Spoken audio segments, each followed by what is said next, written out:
I just took this tire off and put the spare on. Had a couple of issues I want to talk about.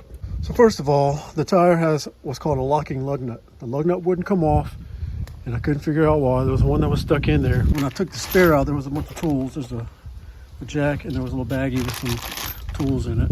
The lug nut that wouldn't come out was this one. Okay, well, I found this piece in here. It turns out it's a key for this one lug nut. So that goes on there, it locks in, and you can get this lug nut out. The rest of them came out just like normal, like a normal tire. This is the piece that I used to take the lug nuts off. This piece screws in on the back of this just to make it longer. Okay, after I got the lug nuts out, finally, the tire would not budge, okay? So what I had to do was kind of grab onto the rim here, shake back and forth, shake back and forth. Eventually it got a little bit loose, and I was able to finally get it off after a little bit of shaking. So that's another tip for you.